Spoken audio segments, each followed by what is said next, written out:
Welcome, everyone, to another episode of Secular Soapbox. I'm Apostacie, also known as Stacy, and I'm joined with my fabulous co-host, David McDonald. And tonight we have... Whoa, what the heck? Sorry, guys. And tonight we have a really great guest, my new friend, Darante Lamar, who's going to share his story of deconverting from being a pastor and now atheist. So don't forget to hit that like, subscribe, and if you would like to support the show, you can join, become a patron on Patreon. So let's start the show.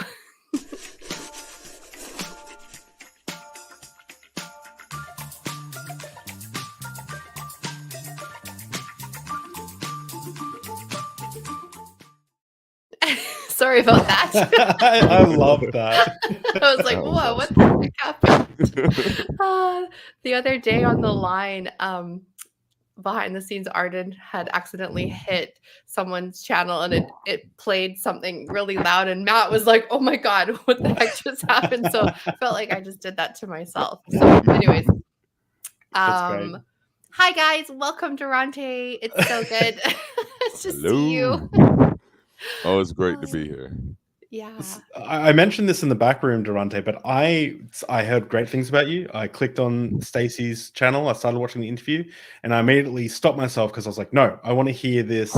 I know nothing about you. I want to hear this firsthand, fresh. Like, I don't know who you are. I don't know. I know good things about you, but that's it. And I'm just going into this as a virgin. The very first time. You're in for a treat. Darante was on our show, the Stacy's Mom podcast, 3 weeks ago now, and that was one of our most watched videos in a really long time, and people just loved it, loved him.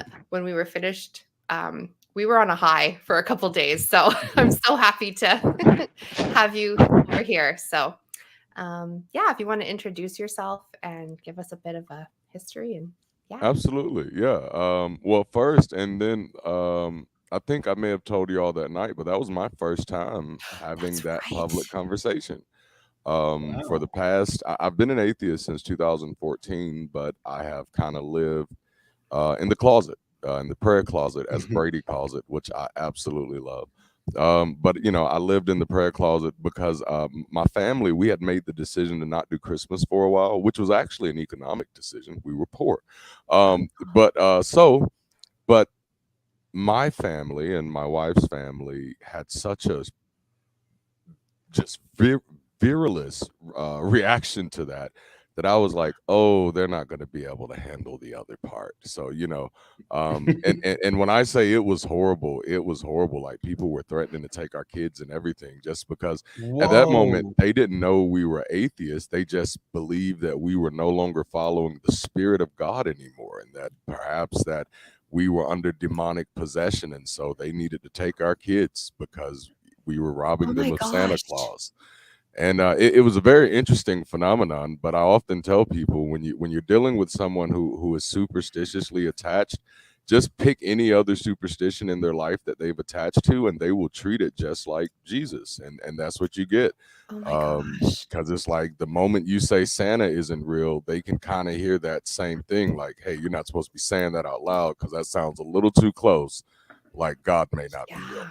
And so we witnessed that, and it got ugly. The job I had at the time, I ended up losing it. There was and I don't even think we got into that part, but there was a lot into it just off of the Santa thing. So we didn't tell anybody. So for the past 10 years, it's just been an in-house conversation. Oh my gosh, I didn't know that part at all about it. Oh yeah, it was. Can I ask what kind of Christian were you? Oh yes, I was a Pentecostal, charismatic, Word of Faith, and evangelical, all mixed in. You right? Yeah, all of us. Let's all speak in tongues. Whoop, whoop. That's right. That's what it was. I was a tongue. As Paul said, I spoke in tongues more than ye all, and so I was an avid tongue talker, and I definitely prayed for other people to be filled with the Holy Spirit with the evidence of speaking in tongues. It was a requirement to do ministry with me for a long period of time. Like if you were going to be a part of anything I was doing, you had to be a tongue talker. If you weren't, I didn't trust your version of God, and so That sounds about right. So yep, accurate. Yeah, that's so.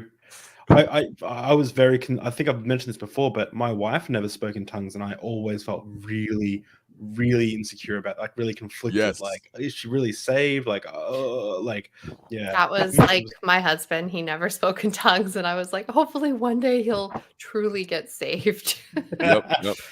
There's two steps. My first marriage was absolutely like that. My wife, who was the first lady and co-pastor of the church, did not speak in tongues, and for years in our marriage, it was a great insecurity for me. It was and I was like, God, why isn't she feeling? And I remember praying with her one time for a very, very, very, very long time, and then finally just been like, I don't think you're gonna get it. I don't know, But it was heart-wrenching.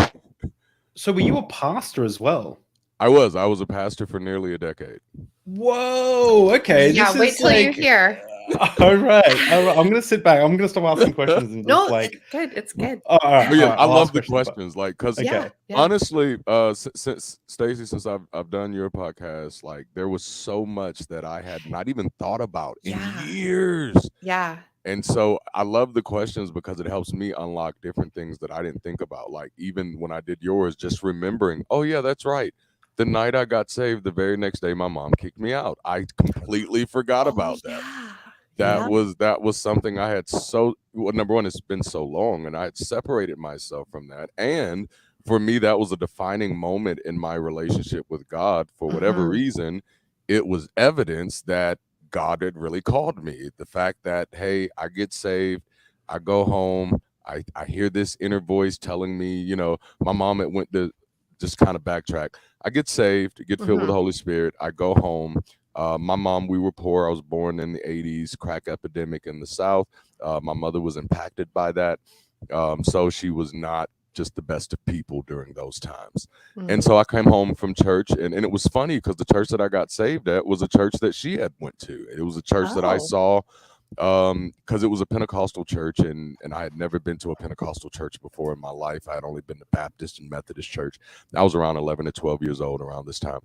And when they would lay hands, and then my mom would shake, and then they cast the devil out of her, and I'm like, oh, finally people who can help my mom. And so I'm like, this is a God that actually has power, because I didn't see that in the Baptist church. I didn't see that in the Methodist church. And so, I'm thinking, surely if this God can change my mom, this must be somebody powerful. And so, I'm like, I'd want to get to know him. And so I end up getting saved at that exact same church at a little revival they had. And I come home that night to a little apartment complex where my mom lived with some friends, and she gave me some money and told me, hey, go up the street and buy me, some alcohol, which is something that I had done plenty of times before with no problem. But that night after getting saved, I felt something on the inside, and it was just like, I don't think I should do this. And there was another lady in the neighborhood who went to that same church. So I stopped by her house, and I was like, hey, my mom sent me to do this, and I kind of feel this voice saying, don't do it. And she says, that's God. That's the Spirit of God talking to you.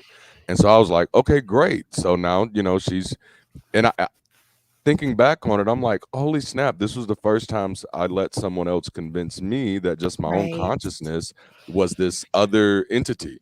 But I went home and I told my mom, I said, Mom, I can't do it. I feel like God doesn't want me to do it. And she was a little upset, but it was no big deal.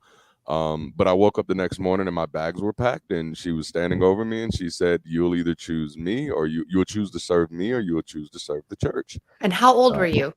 I was around 11 at this time. Yeah. That's crazy. And so I said, well, Mom, I'm going to serve the church. Yeah. And she kicked me out. And so I spent quite a few days on the streets. The first day I walked across town to one of the minister's house who was at the church, and told him what happened. And he was like, well, son, I understand, but you can't stay here. And just to give context, he did have like a house full. He had foster children. But there was definitely no follow-up of where I would go or any concern after that. His answer was his answer.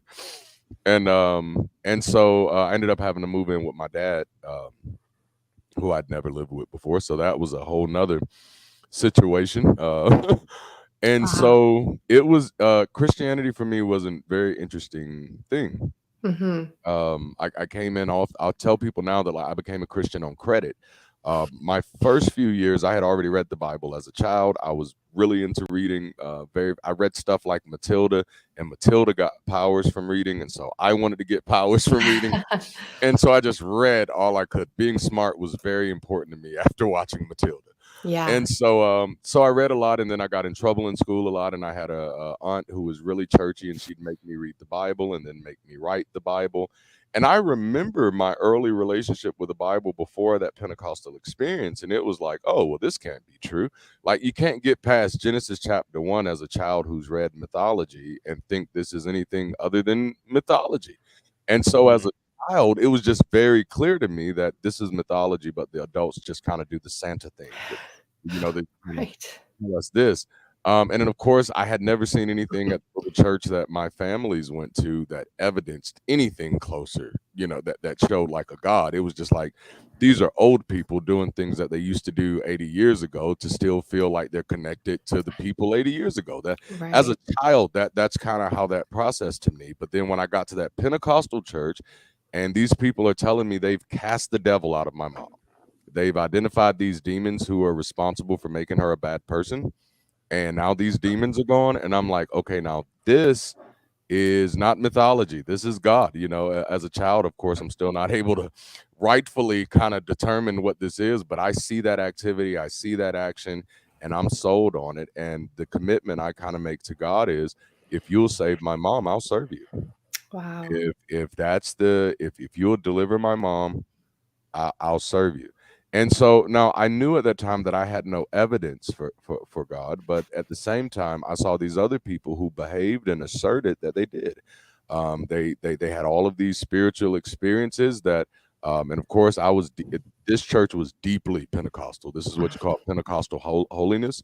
And so the women still had to wear jeans, and there was no makeup allowed and no earrings. Jeans allowed. or dresses? Oh, dresses. Sorry. Yeah. Okay. Okay. Yeah, that's right. Dresses. It was just the jean dresses, I guess. Right. Yeah. The long denim. Yes, the long denim. And so they were, deeply, deeply, deeply Pentecostal. And even in my early days with them, because I continued going to the church even while being a little homeless and before moving in with my dad, it was torturous because I'd have all these questions and they wouldn't have any answers. And so instead of just saying, hey, I don't know, they'll say, you must be of the devil.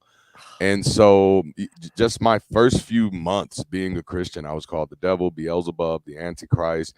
You're possessed with strange fire. It was so many different types of things. Because I wasn't convinced that they knew what they were talking about. Now it's funny because it didn't convince me that they were wrong about God. It was just like, nope, you're right about this powerful God who can do anything. However, you're wrong about everything else about God. And that's kind of where it became for me.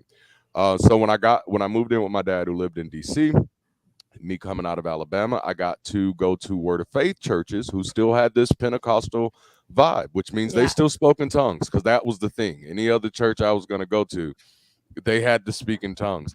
And at this time, this is me as a 12 or 13-year-old kid looking for a church that speaks in tongues. I was going to ask, because you got kind of saved about when you were like 13. When 11. 11. Okay. Yeah, I got saved at 11. And by the time I was 12, I was preaching, but not in the churches. Like my first time preaching in the church, I was already in high school by that time. But I immediately started preaching in my schools. It ended up being a contention for some of my family members. Why are you taking your Bible to school? You're going to get in trouble.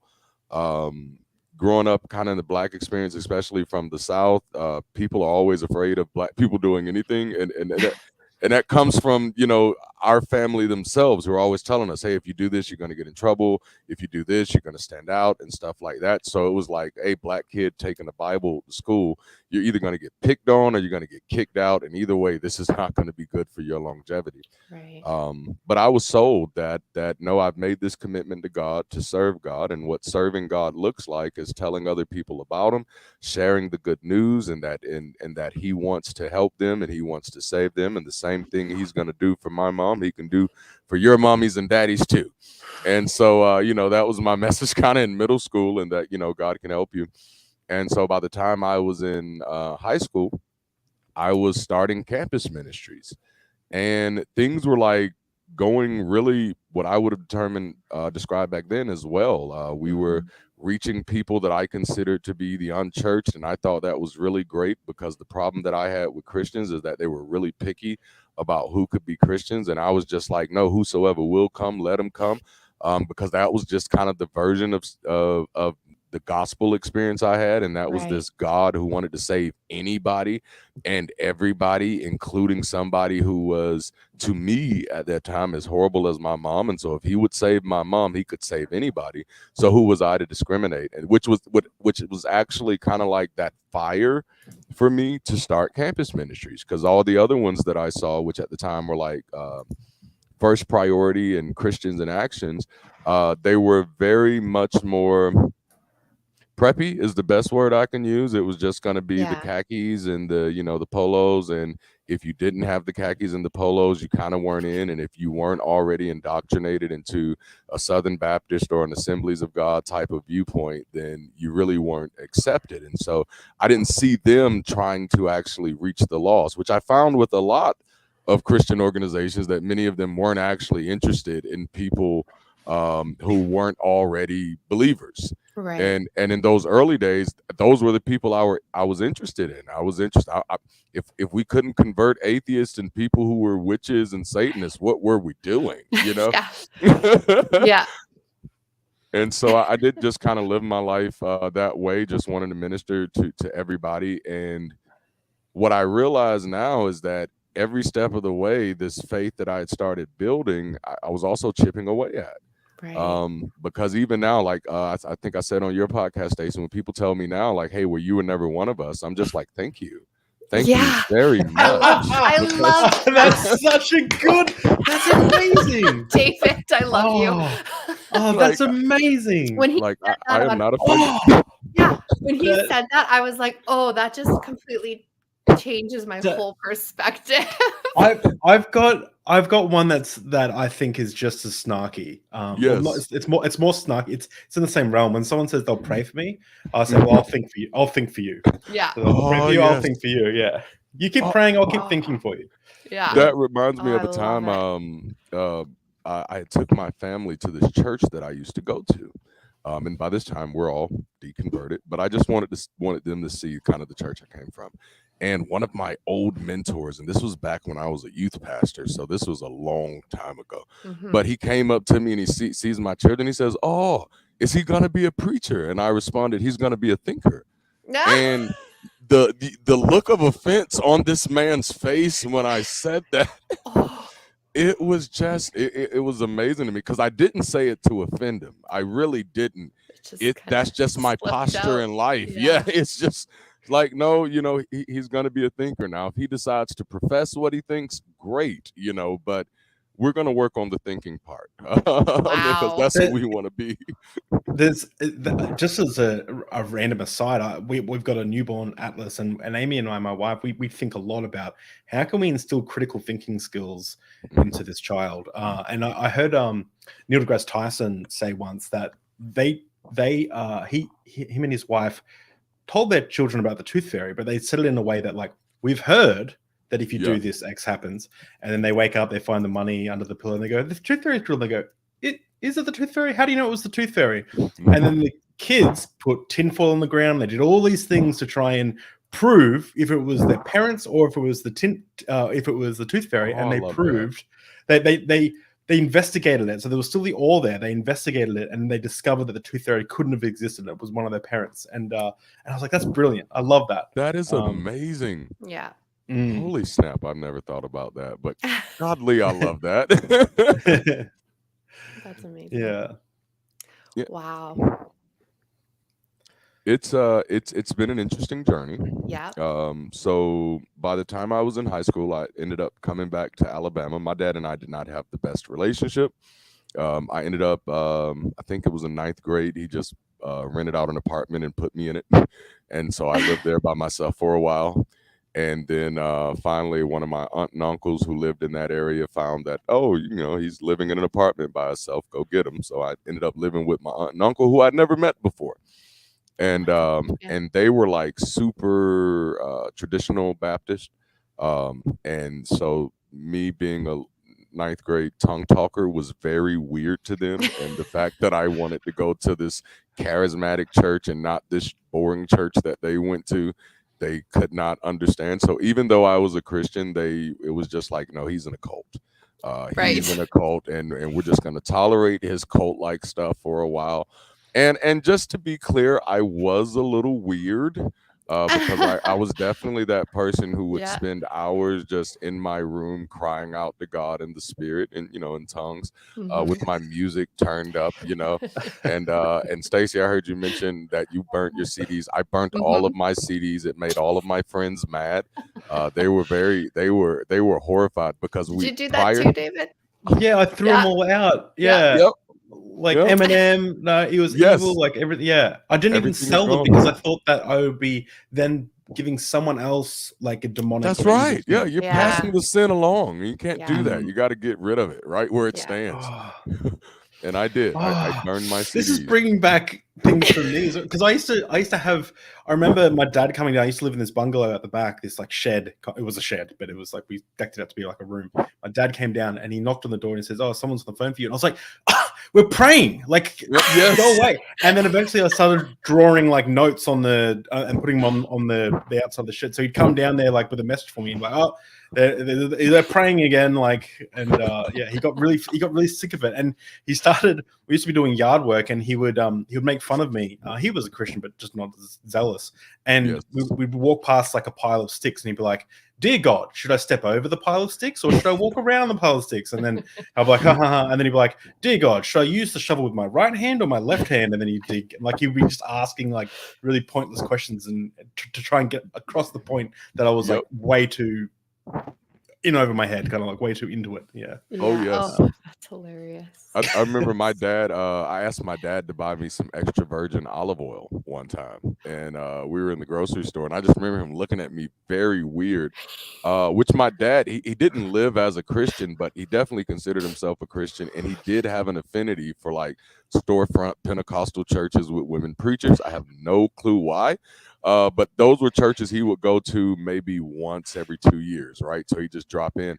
And so he was familiar with the oil. And so he was just like, "Are you some type of prophet or something?" And I just remember it was just like the weirdest thing ever, because we did not have conversations about that at all.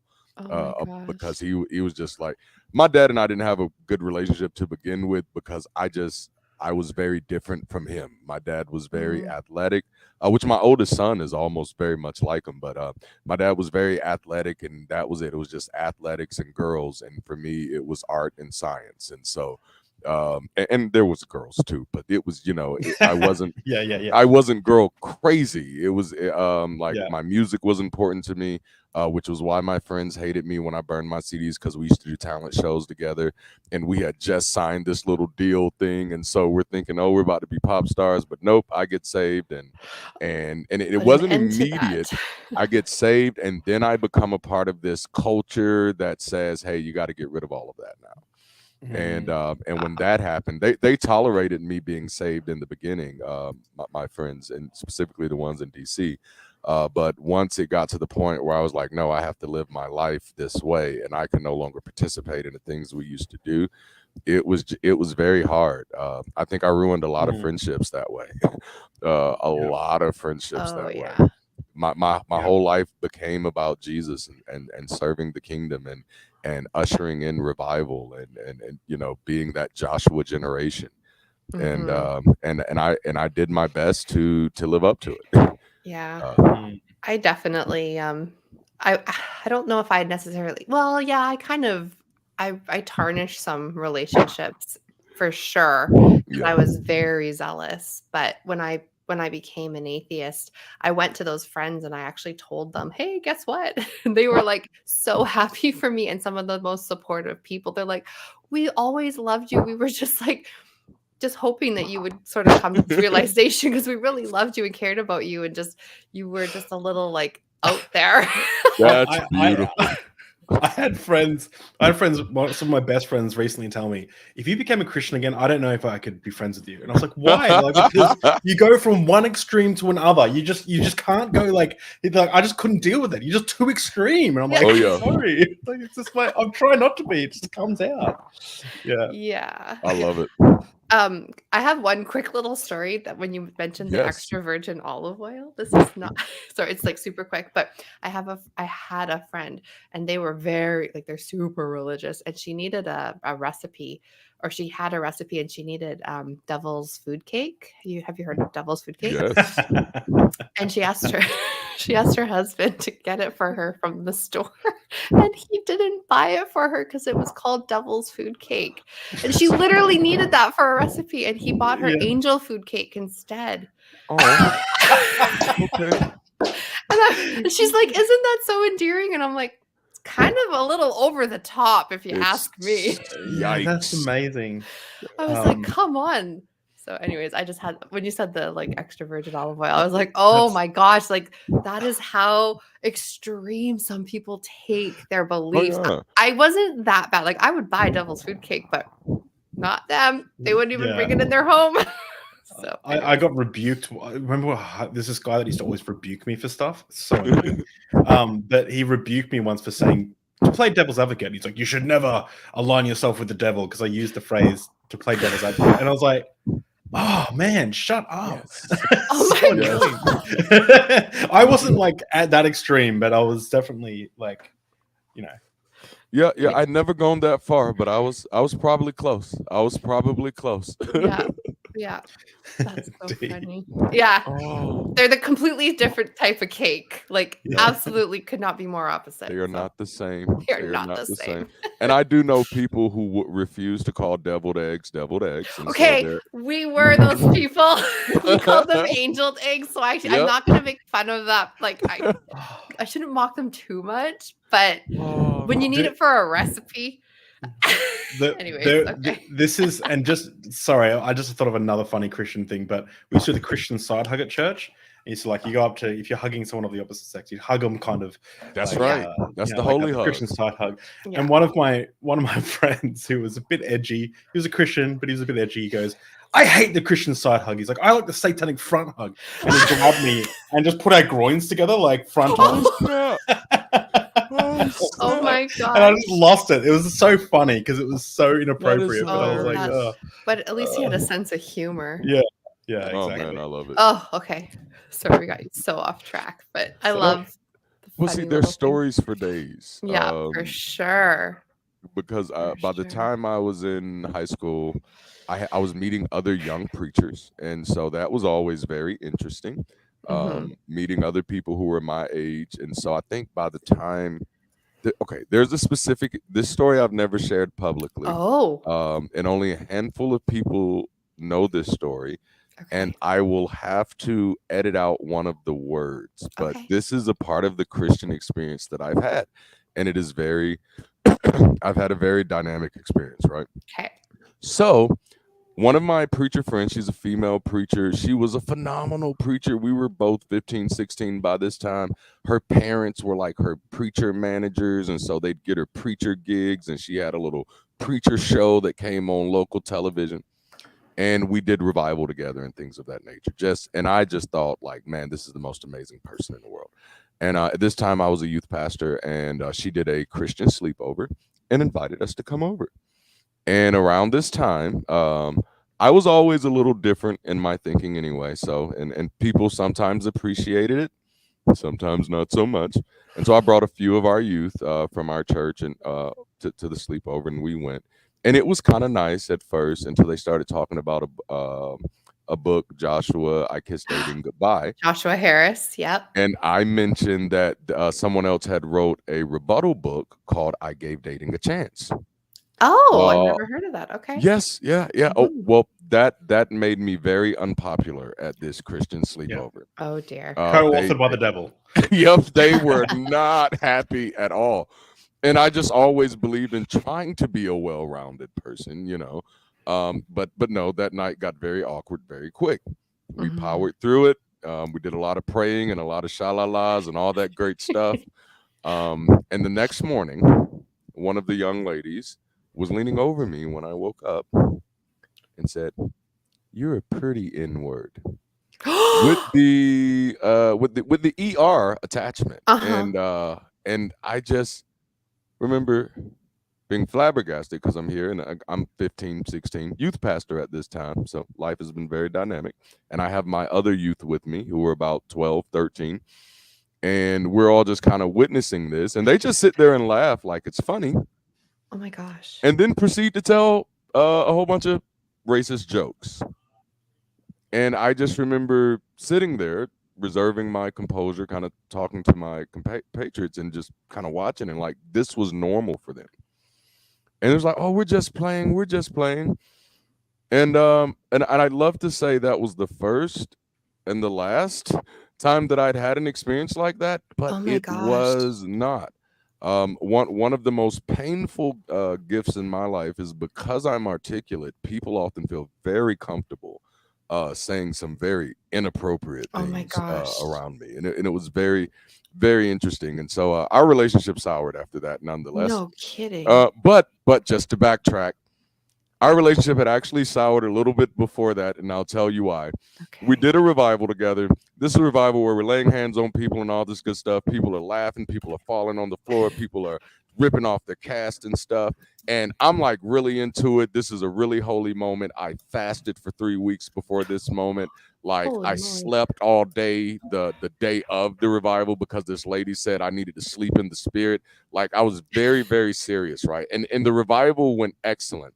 And then I find out the next day that this young lady who hosted this Christian event, who was a part of this revival with me, that she, while praying for one of the young men, had slipped him her phone number. Oh. And that very night, she ended up giving him fellatio. Okay. Yeah. No way. Two letters? Night. Yeah, the same night of the event. And I remember finding out the next day, and I'm like, what? No, that's a different way to use your mouth of the Lord. That's a different way of speaking in tongues. Yeah, that's very. Wow. And now I just remember because I guess I was naive because I really thought that no, we were under the influence of the Holy Spirit this whole time. This isn't what we do. I would have been crushed, to be honest. That would have devastated me. It was heart-wrenching. That crushes me. Did you have a lot of questions around wait, I thought she was led by the Spirit, and now it was like, wait a minute, hold up. I thought God only used pure vessels because I've been working really hard to maintain my purity to be able to be used by God. And so now that I'm knowing no, we were shoulder to shoulder in this revival. This was this time. So I'm looking at what God is doing through you, and I'm looking at what God is doing through me, and the same thing he's doing through me, he's doing through you, and then you doing that. And I'm just like, so God must not really care about those things as much. Now it took me years to get to that point. At first I was just like, what is going on? Why would you do this? I get that people are not perfect, but that seems pretty damn intentional. To just be go from prophesying and laying hands to hey, take off your pants. That is wild. And at this time, again, we're teenagers. So, this was, and I'm not saying that when I was a teenager, I wasn't doing stuff, but I definitely wasn't doing it right after revival. That's right. For sure. Yeah. That is for sure. Go ahead, David. No, you go. Oh, I was just gonna say, like, it just shows like how damaging purity culture is, Oh, because you're yes. acting out on something that's like a Mhm. very normal thing. Yes. But yeah, it's And almost like a double standard. It's so but that's really confusing. what purity culture does, because then the real reason you're upset is that Mhm. you didn't get to do it. Exactly. That becomes the driving. If I can't do these Yeah, type of things, and if I'm I'm being staying so away from good. these things, then you have no right to do this. Yes, It's, that's Mm. how I felt.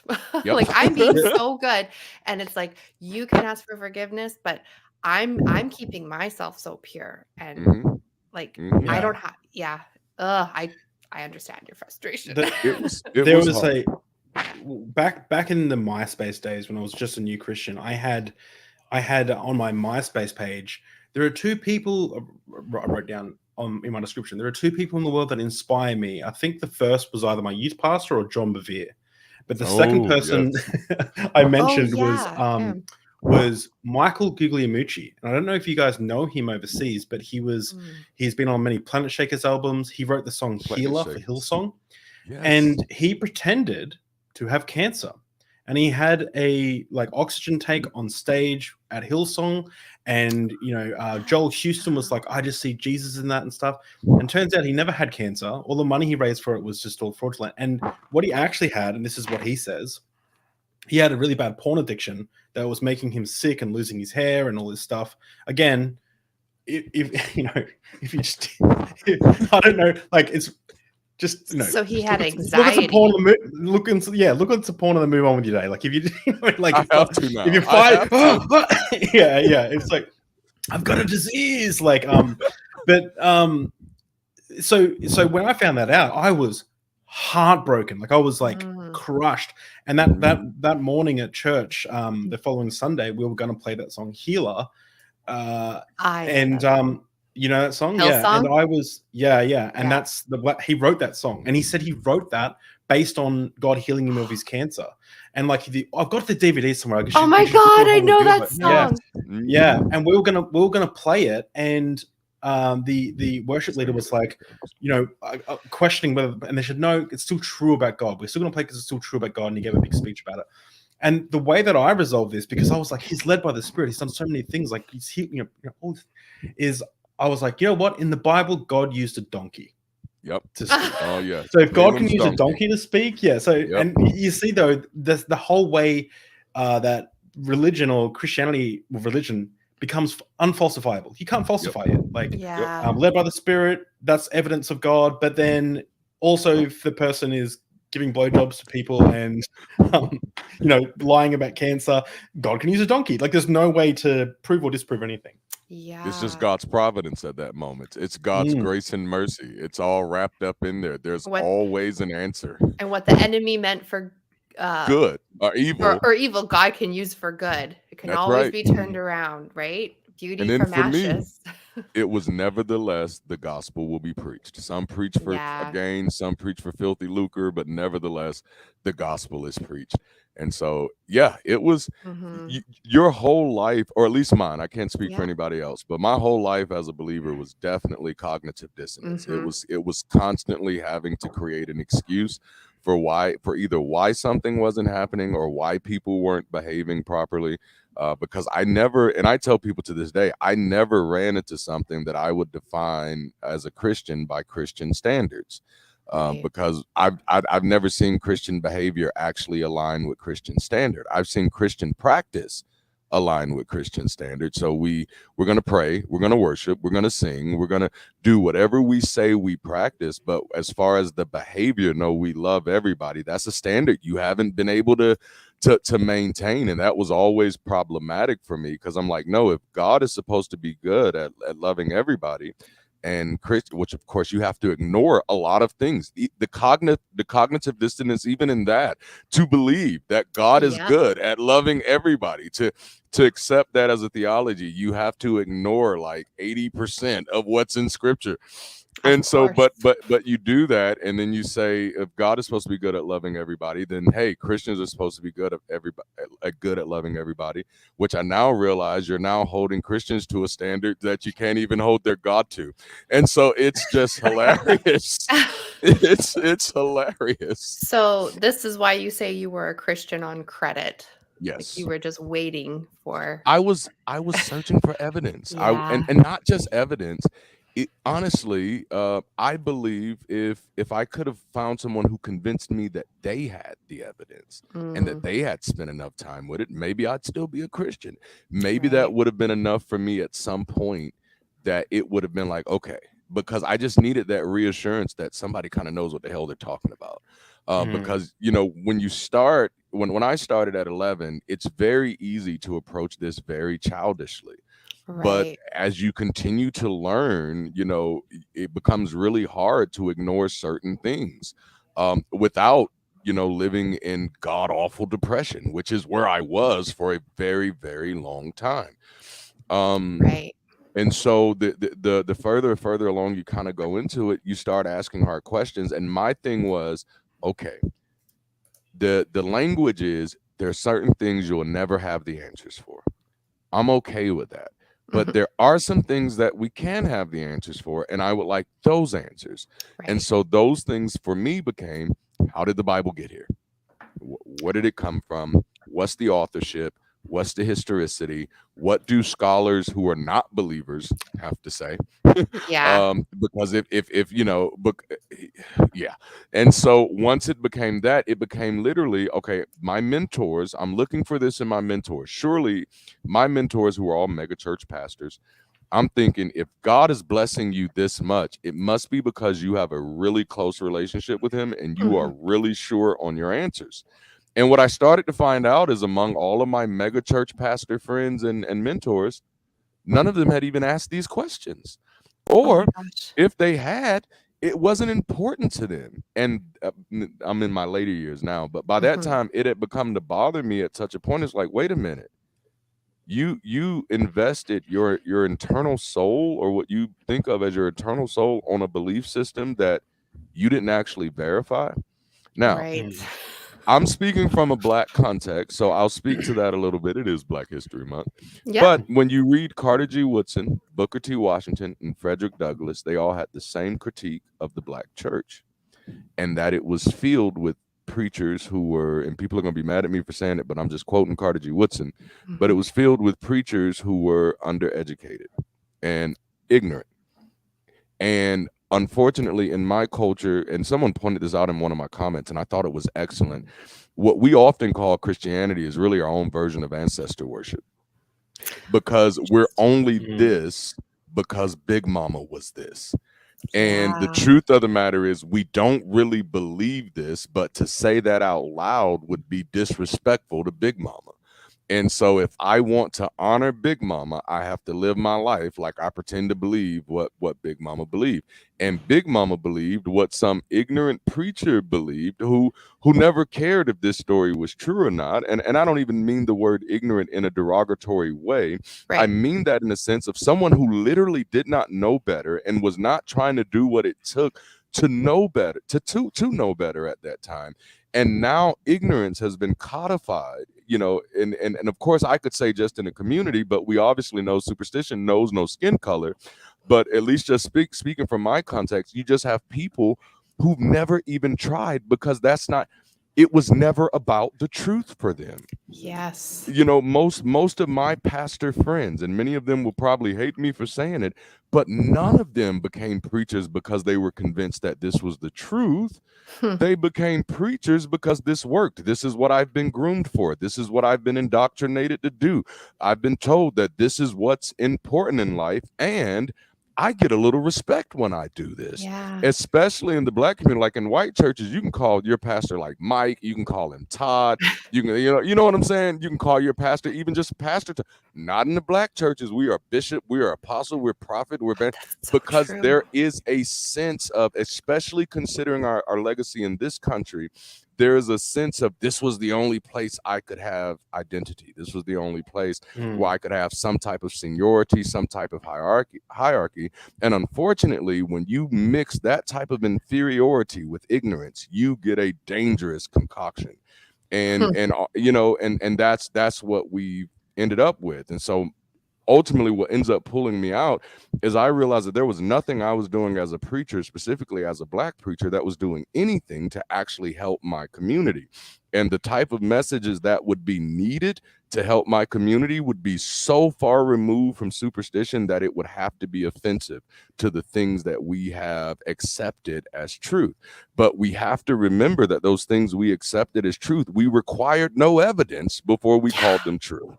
You know? Wow. I've never heard it explained like that. No, that's what this show's about. That's the soapbox, secular soapbox. But what you just described just reminded me, it's so symbolic. Have you guys seen the episode of The Simpsons where Homer gets really smart and he like mathematically disproves God, and he walks over to Flanders and he's like, "You're to church? Oh, by the way, I've mathematically disproved God," or whatever. And then Flanders is like, "Oh, there must be a mistake here," and he's like, "Oh, this can't let this little doozy get out," and he lights it on fire because he's like, and that is so accurate of what you were saying. It's like, even if you could prove some way that, you know, Jesus never resurrected, or, you know, I don't think it would matter. I don't think, like, I've said this a bunch of times, if we found a tomb with Jesus in there and we found the earliest gospel and it said, "We hid the body here and this is where Jesus is," and we go there and the body of Jesus is there and it says, "This is Jesus of Nazareth," and it's all there and it's the most accurate stuff we have, I don't think it would change Christianity at all. I think maybe a few would leave, but I think like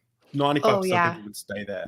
In fact, it'd probably bring more people to church. They're like, "Oh, there was a real Jesus." Like, you know, like it's well, I mean, think about the fact that they can find Noah's Ark in a place that it's not supposed to be, and Christians don't even question that. It's just like, "Yep, they found it. There it is." And so my son was taught that in his grade 3 class.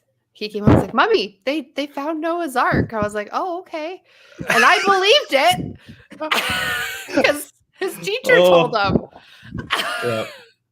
That, you know, what's funny, Noah's Ark, it has a special place in my life because it was just a few years ago. I was an atheist, but I was still in the closet. And so I was talking to one of my pastor friends, and this was a time where I was starting to hint to more people. So he was like, "Hey, what you reading, Doc?" And I was like, "Actually, I'm reading Richard Dawkins' God Delusion and Sam Harris's A Letter to a Christian Nation." And he was like, "Oh yeah, I find it really good to read stuff like that too, to get keep an understanding." And I was like, "Yeah." And then for whatever reason, he says, "You know, the other day I was reading a book and it was about Noah's Ark, and I was just thinking, man, how sad Noah had to be to watch those dinosaurs out there drowning with those people." And I was like, "You know what? I don't think I ever want to talk to you again. Like ever. I am done." Oh my God. How did I do this for so long? It was that moment where I kind of told my wife, I'm like, you know, I've tried my best to kind of maintain some friendships over the years. And I'm like, I don't think I want to be friends with these people anymore because that was just painful. Oh my God. We had a family member come over once with we had this huge wall map. We had this family member come over and they were like looking at the wall map and they're like, "Wow," the younger person, and they go, "Wow." And I go, "I wonder where the Garden of Eden was." And they're looking at like all that. Yes. And it was when I was in the closet still, I was like, yeah. And I was just like, "Well, I think scientists have discovered that we came from Africa, so it might be in Africa." Like I tried to like add a little bit of science in there. To, like, it's like, yeah. Oh yes. I have my own Noah's Ark story from a friend, and she was like, "I was wondering how all the fish got in the ark and all the sea animals got in the ark and stayed alive. But then I realized, oh wait, the earth was flooded, so they all just stayed in the water." And I was like, "Oh my God." Oh yeah. Like thought this through, huh? Yeah.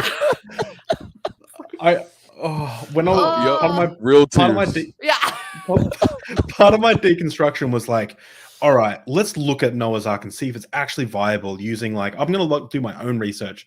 And I looked up a bunch of like things online to work out how many endemic species we had in Australia. Because everyone knows like you look into it enough, you have that meme of like, do the koalas crawl all the way back from Australia through, you know, Pakistan and, you know, India? Yeah, kangaroos.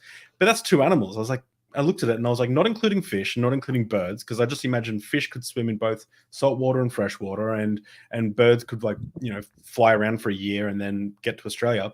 I was like, it must be. I worked out it was 19,000 endemic species in Australia, and that not including ones that are extinct. That they're just like plants and animals that are only found in Australia. And I'm like, okay, so that would be hard. That would be like an extraordinary event if they all the seeds blew only all the way to Australia, and all the animals, traveled all the way to Australia. Like, it's beyond tenable. Yeah. Oh my gosh. Insane. It just thinking about it, it's just like, wow, the things. But it's always remembering we did not require evidence to believe these things. It was someone told us it was true. I reminded my wife when we first started having these conversations, I was like, almost everybody I know who has a relationship with the Bible as a Christian was already told what it was before they read it. Yeah. And so it's not like a Christian comes to you and say, hey, go read this book without me telling you what it is. And then after just reading it just like that, come back and tell me. There's always this imposition that, hey, this book is God's love letter to you. Yes. And read this specific chapter and read these specific books. Read in the John very beginning, first. It's always don't venture into these books early yet, because that's going to get you in trouble. Read the Gospels, read Proverbs, and then we'll work from there. And so you're kind of pre-boarded. You are, the whole Christian experience is served up pre-boarded. You have to be confirmed as a believer before you're even recruited. There's this idea that you have to first believe in a higher power. And if you don't have that belief, they're not interested really in recruiting you. They're interested in villainizing you at that moment and demonizing you, making sure nobody else talks to you. Which might have been where I messed up. I had conversations with atheists growing up, one of which changed me. And this was high school, so I still stayed a Christian for a long time. But I was getting on to him about smoking cigarettes. And he was saying, well, why are you talking to me about this? And I said, well, the Bible says, and mind you, he's not a Christian, so I don't know why I'm even telling him what the Bible says if I already know that that's not how he chooses to live his life. But doesn't matter. Consent isn't necessary. I think my religion is more important than what you choose to do, so I tell him, you shouldn't be smoking that because your body is the temple of the Lord.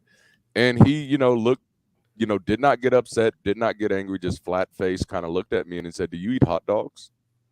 And I was like, I do eat hot dogs. I've been known to eat a few hot dogs. And he says, do you realize that high blood pressure, high cholesterol, and diabetes is number one factors of deaths in your community? And I was like, I'm aware. I'm aware.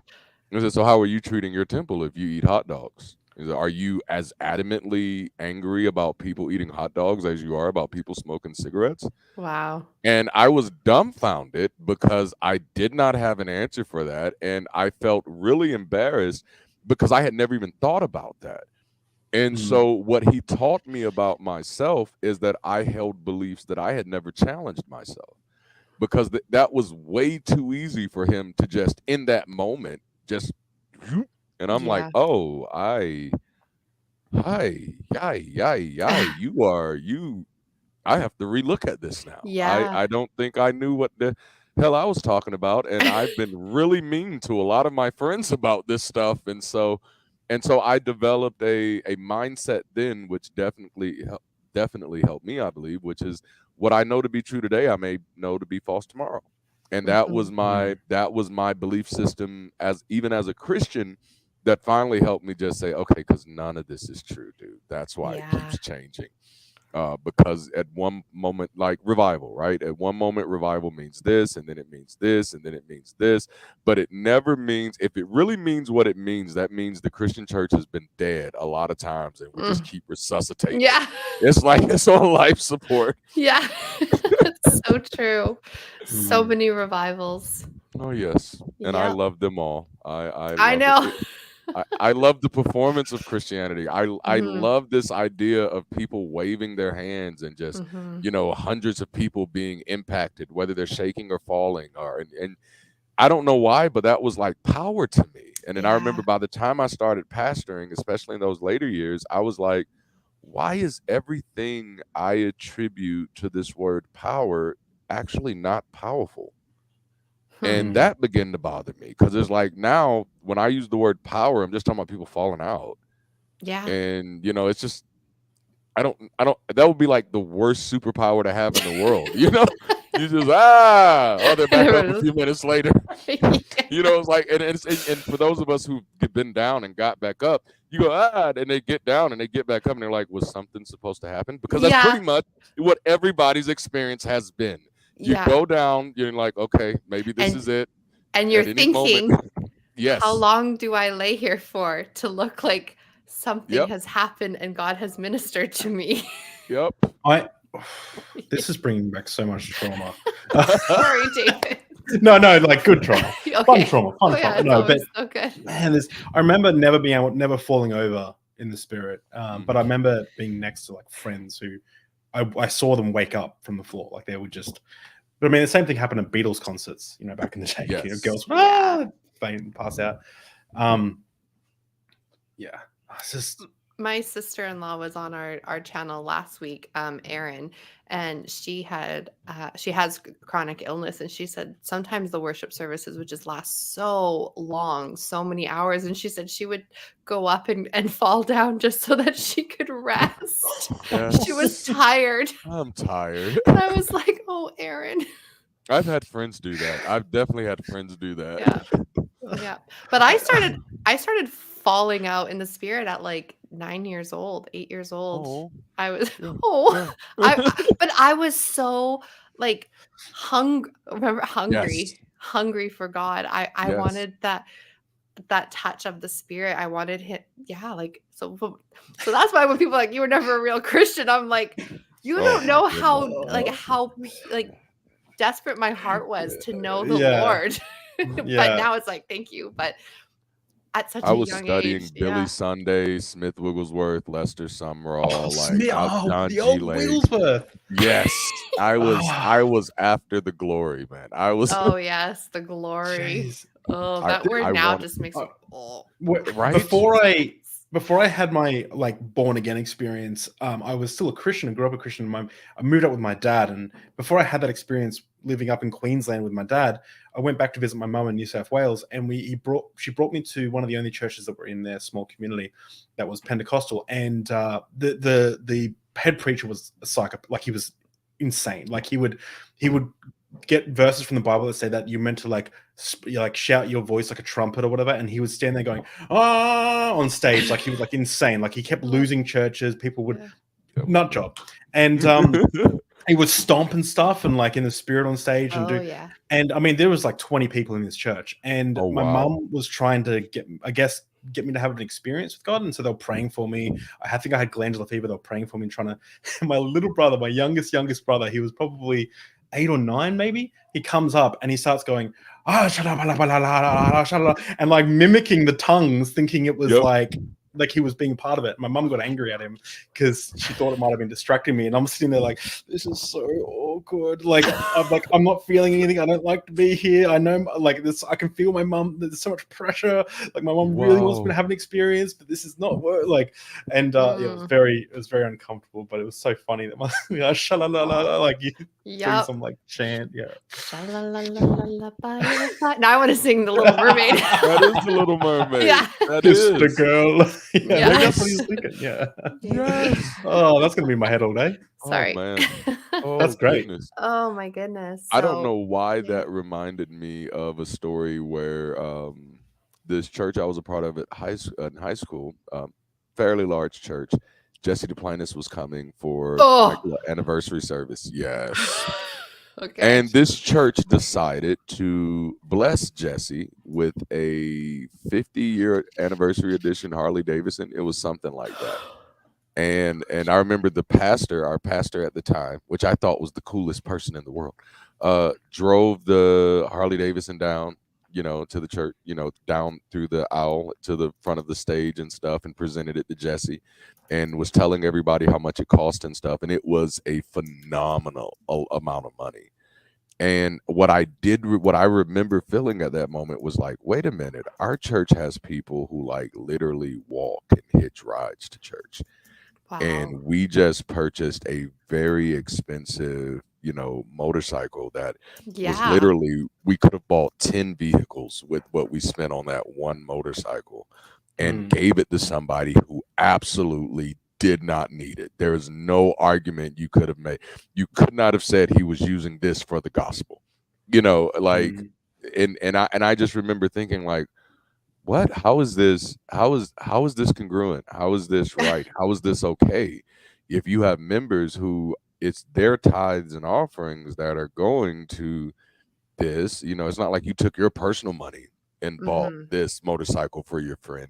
You're taking the believers' money and you're telling them that God wants them to take this money and bless this man of God, which was definitely a common theme in the churches that I end up being attached to, is that there was a lot of giving up. It was always giving up, Yeah. You And, see that a lot yes. with those big churches. Like I remember watching big conferences like with Elevation Church and stuff. And yes, each pastor or speaker would come on, and all they would do is they would praise the last one, or they would just give praise to Stephen Furtick and like worship each other. And it was just like, oh my gosh, you guys are just like, who can love each or just worship each other bigger. And it's just like a big weird, it's just gross. And like the weird favoritism that like people have with certain churches, like, oh, Bethel, I love Bethel. Bethel's new album's coming out. Bethel. Oh, I need this soaking it, baby. Oh, burn fire. Like, it just makes me want to like, I want to like crack my head open and like scratch my brain. Like it's the celebrity church culture is and that's what it is. That is what it is. Yeah. I get so sorry. I just had this memory of being at one of the pastors' houses, and they're watching like this Bethel performance. And the Bethel performance, they're all sitting around a studio just worshiping God. They're like, see, this isn't like Hillsong. This is pure. This is like they're all just having a worship session in the studio. And I'm like, really? And I pointed it out, and I was like, you see those cameras? The cameras, they would have taken ages to set up. You see all that professional makeup all those people are having? Do you see the clothes they're wearing? Like, this is like a performance, like masquerading as like we're just here to worship God, man. Like, the cameras are here. Oh, we didn't know the cameras were here. We're just chilling, just praise His name. All that incognito influencers. Right. And that is probably, from a sociological perspective, that's probably one of the things that bothers me the most, that this church culture currently traps people into pretending like they're not doing something that they're doing. And it's like, yes, you are building especially for the musical crowd, it's like, yes, you are building your music career. You are performing this song because you want to be heard, and you want to be appreciated for your singing, just like any other performer wants. Absolutely. But you're up here pretending that, nope, I'm not doing that for any of those things, even though when you pay me, I'm going to take the money, and when you give me the influence, I'm going to live off of it. But that's not the real reason I'm doing it. I'm doing it for Jesus. And that type of dissonance is not healthy. No. And you watch it, because then sometimes they're convinced themselves that, no, I was doing this for you the whole time, Lord. And it's like, no, you weren't. You were up there because you like to sing. Let's stop pretending. Like, I think that was a hard thing for me. Is that, like, Darante, you were doing those things because those are things you like to do. God was the excuse to do them. But if God is not real, God could not have been the reason you did them. That was the excuse you accepted that allowed you to do those things. And so I love to speak. You can tell. I love it. And preaching was an excellent excuse to use my speaking ability. And it was like, oh, well, that's easy. I speak. God is looking for preachers. Why not use me? I must be one of those preachers. And then after a while, you just be like, okay, but like, if you want other stuff, you're going to have to do that too. But when you live your life in that superstitious loop, it's just like, God, I'm doing everything I can. And that used to be my prayer. My prayer was like, I'm doing everything I can. I'm doing everything right. And my life still is like falling apart. Like, nothing's working. What's going wrong? And then one day, 2014, it was like, hey, dude, you're actually not doing everything right. You're just doing everything according to your beliefs, and your beliefs are wrong. Right. And that's the Whoa. problem. Wow. And it was just like, oh, which that felt good for me. It was, I think the most powerful words that I could ever hear is, I'm the problem. Because as long as God is the problem, I can't fix that. Right. If Jesus is the problem, if the scripture is the problem, there's no, then, and that's where my whole life was. My understanding of God is wrong. My understanding of this is wrong. But when it simply just became like, hey, you're not living your life according to the evidence, that's what's wrong with your life. Holy crap. And then I became passionate about the gospel of responsibility. That's what I preach to anybody I come in contact with. You want to change your life, you better do something. And for me, I was not. I was praying, and I was praying hard. Like, I remember before my church started growing, I would stand in there and I'd spend hours just saying the same words. Like, I prophesy to these winds from the north, the south, the east, and the west that you will bring in folk, and it was, and just be going in at it and convincing myself that this is actually effort. Convincing myself that I'm actually doing something. Yes. That and that actually kills your concept of productivity and progress. And so now you will think you had a productive day because you spent a whole day praying. Yeah. And you will be absolutely confused when your bills are not paid at the end of the week, or you're absolutely confused when things don't work out the right way, because you're like, no, I did what I was supposed to do. And it's but it's because you're defining what you're supposed to do, not by reality, but really by these beliefs that you just want. And that was a tough place to live. Wow. And then you lived it for 10 years in quiet, and you decided this is the year. Yes. You're coming out. Darante, I am thoroughly impressed by everything I've heard today. Like, I could go on asking you questions forever. This is really interesting. You need to have him on Deep Drinks. Well, I was gonna suggest that after the show, but I'd love to have you on Deep Drinks. I'd love to be on. I'd love to be on. That would be fantastic. And of course, you know the concept, so you have to choose a drink, and depending on the drink will, I guess, depend the tone. But we just before we kind of wrap up, I do have a couple of announcements. Thursday on the Sunny Spot, we have Dr. Damien Christian discussing the Big Bang and the expanding universe. Saturday on the Global Atheist, we are doing a discussion. We're going to discuss loopholes, exempting clergy from reporting child sexual abuse. Sorry about my reading. Also on Saturday, Women Atheists Unload are covering Mums for Liberty with Cynthia McDonald, Alma, and Stephanie. On Sunday, we will be having Jay and Mandisa on. The topic is Black History Month. And we want to say thank you to our patrons, Eric Ozols, Rion, Deneen Murphy, Dan D, Michael Wiseman, Cindy Plaza, Sunny Shell, Aaron Coalson, Phil Calderone, Amanda McLeod, and Logan Fisher. Woohoo. I got that right. Yeah. Apologies if I said anything wrong there, but you said everything right. Cool, great. Yeah, this is awesome. Darante, I know you've just kind of started your channel, and so I think there's links for it in the show notes. But yeah, you can just let people know where they can find you on YouTube too. Yep. Best place to find me right now is definitely on YouTube. My channel name is Darante Lamar. Perfect. And that's literally, I'm updating my websites and stuff now, but YouTube will be where I'll be for a while. Awesome. I just subscribed, and before we finish, I just need to also do something. Got a little party hat here. Oh, yay! So you're so cute. I asked Amy whether we had any party hats, and yeah, Stacey, you're turning 23 tomorrow. Is that right? That is correct. 23, a big 2-3. Yes, you're so sweet. Well, it's my birthday for you in Australia right now. Yeah, I'm in the future. That's why I brought the party hat. Yeah, yes, thank you. Yes. Aww. This is time travel. Yes, it's my birthday tomorrow, February 21st. So thank you, David. I'm so excited. And we're doing a live stream, right? We're on the 29th. I'm having a live stream with on my channel and with Skeptic Haven. It's going to be kind of linked together. So it's going to be lots of fun. There's going to be a surprise panel of people. So make sure everyone is ring the bell for sure on here and on my channel, the Stacy's Mom podcast, so that you're notified of that, and so you can see who might show up.